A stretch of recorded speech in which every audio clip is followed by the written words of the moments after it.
राधे राधे। मेरा नाम है निकिता शर्मा और आप सभी का स्वागत है श्रीमद् भागवत गीता की इस श्रृंखला में। पिछले श्लोकों में हमने समझा कि किस प्रकार पुरुषोत्तम भगवान ने कहा, हे भरतवंशी, मैं समस्त शरीरों के कर्म क्षेत्रों का भी ज्ञाता हूँ। कर्म क्षेत्र के रूप में शरीर, आत्मा तथा भगवान को इस शरीर के ज्ञाता के रूप में जान लेना मेरे मतानुसार सच्चा ज्ञान है। चलिए आज बढ़ते हैं अगले श्लोकों की ओर। श्रीमद् भागवत गीता के 13वें अध्याय के 4 श्लोक में कहा गया है, तत्व क्षेत्रम यच्च यादृकच्च यद्विकारी यत्नश्च यतः स च यो यत् प्रभावश्च तत्समासेन मे शृणु।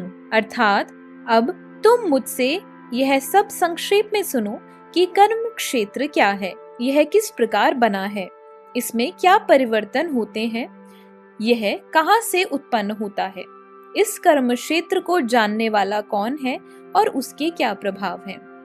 भगवान कर्म क्षेत्र तथा कर्म क्षेत्र के ज्ञाता की स्वाभाविक स्थितियों का वर्णन कर रहे हैं। मनुष्य को यह जानना होता है कि यह शरीर किस प्रकार बना हुआ है, यह शरीर किन पदार्थों से बना है, यह किसके नियंत्रण में कार्यशील है, इसमें किस प्रकार परिवर्तन होते हैं, ये परिवर्तन कहाँ से आते हैं, वे कारण कौन से हैं, आत्मा का चरम लक्ष्य क्या है तथा आत्मा का वास्तविक स्वरूप क्या है। मनुष्य को आत्मा तथा परमात्मा, उनके विभिन्न प्रभावों, उनकी शक्तियों के अंतर को भी जानना चाहिए। यदि वह भगवान द्वारा दिए गए वर्णन के आधार पर भगवत गीता समझ ले तो ये सारी बातें स्पष्ट हो जाएंगी। लेकिन उसे ध्यान रखना होगा कि प्रत्येक शरीर में वास करने वाले परमात्मा को जीव का स्वरूप न मान बैठे। ऐसा तो सक्षम पुरुष तथा अक्षम पुरुष को एक समान बताने जैसा है। 5वें श्लोक में कहा गया है, ऋषि भीर बहुधा गीतम छंदोर्भि विविधय पृथक ब्रह्म सूत्र पदैश्चैव हेतु मदभिर विनिश्चिते। अर्थात विभिन्न वैदिक ग्रंथों में विभिन्न ऋषियों ने कार्यकलापों के क्षेत्र तथा उन कार्यकलापों के ज्ञाता के ज्ञान का वर्णन किया है। इसे विशेष रूप से वेदांत सूत्र में कार्य कारण के समस्त तर्क समेत प्रस्तुत किया गया है। इस ज्ञान की व्याख्या करने में भगवान कृष्ण सर्वोच्च प्रमाण है। फिर भी विद्वान तथा प्रामाणिक लोग सदैव पूर्ववर्ती आचार्यों का साक्ष्य प्रस्तुत करते हैं। कृष्ण आत्मा तथा परमात्मा की द्वैतता तथा अद्वैतता संबंधी इस अतीव विवादपूर्ण विषय की व्याख्या वेदांत नामक शास्त्र का उल्लेख करते हुए कर रहे हैं, जिसे प्रमाण माना जाता है। सर्वप्रथम वे कहते हैं, यह विभिन्न ऋषियों के मतानुसार है। जहां तक ऋषियों का संबंध है, श्री कृष्ण के अतिरिक्त व्यास देव, जो वेदांत सूत्र के रचयिता हैं, महान ऋषि हैं और वेदांत सूत्र में द्वैत की भलीभांति व्याख्या हुई है। व्यासदेव के पिता पाराशर भी महर्षि हैं और उन्होंने धर्म संबंधी अपने ग्रंथों में लिखा है, अहम त्वम च तथान्ये, यानी तुम, मैं और अन्य सारे जीव अर्थात हम सभी दिव्य हैं, भले ही हमारे शरीर भौतिक हों।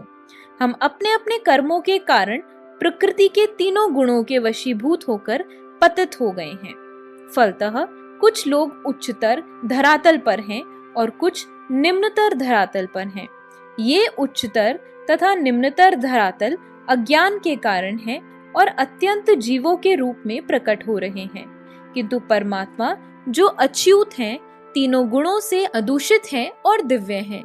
इसी प्रकार मूल वेदों में, विशेषतया कठोपनिषद में आत्मा, परमात्मा तथा शरीर का अंतर बताया गया है। इसके अतिरिक्त उन्हें महर्षियों ने इसकी व्याख्या की है, जिनमें पराशर प्रमुख माने जाते हैं। छंदोभी शब्द विभिन्न वैदिक ग्रंथों का सूचक है।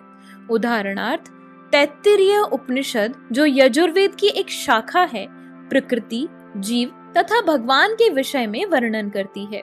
जैसा कि पहले कहा जा चुका है, क्षेत्र का अर्थ कर्म क्षेत्र है।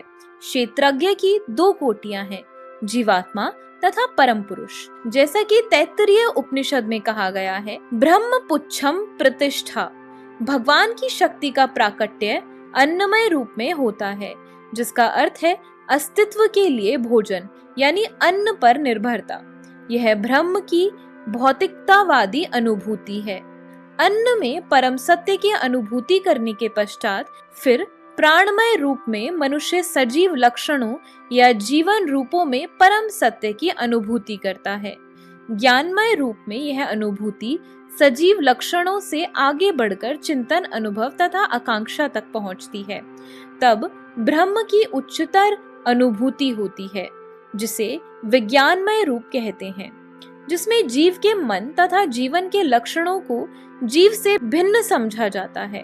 इसके पश्चात परम अवस्था आती है जो आनंदमय है, अर्थात सर्व आनंदमय प्रकृति की अनुभूति है।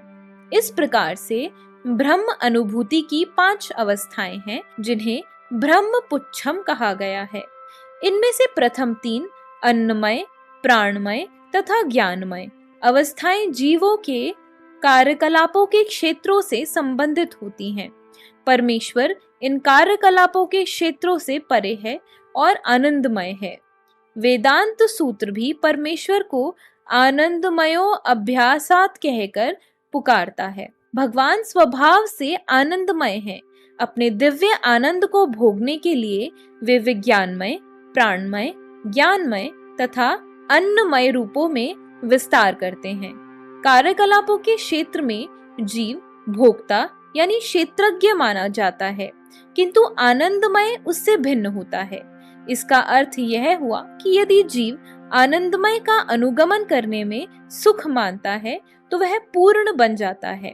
क्षेत्र के ज्ञाता यानी क्षेत्रज्ञ रूप में परमेश्वर की और उसके अधीन ज्ञाता के रूप में जीव की तथा कार्यकलापों के क्षेत्र की प्रकृति का यह वास्तविक ज्ञान है। वेदांत सूत्र या ब्रह्म सूत्र में इस सत्य की गवेषणा करनी होगी। यहाँ इसका उल्लेख हुआ है कि ब्रह्म सूत्र के नीति वचन कार्य कारण के अनुसार सुंदर रूप में व्यवस्थित है। इनमें से कुछ सूत्र इस प्रकार हैं। प्रथम सूत्र कार्यकलापों के क्षेत्र को सूचित करता है, दूसरा जीव को और तीसरा परमेश्वर को, जो विभिन्न जीवों के आश्रय तत्व हैं। तो इसी के साथ हमारे आज के श्लोकों की वीडियो समाप्त होती है। अगर आप सभी लोग श्रीमद् भागवत गीता की इस श्रृंखला में हमारे साथ हैं तो हमें अपने विचार कमेंट सेक्शन में जरूर बताएं और इस वीडियो को अपने परिवारजनों और मित्रगणों के साथ जरूर शेयर करें, ताकि उनके जीवन में भी इस सुंदर ज्ञान के आगमन के कारण कोई बदलाव हो सके। तो चलिए मिलते हैं अब अगले श्लोकों के साथ एक नई वीडियो में।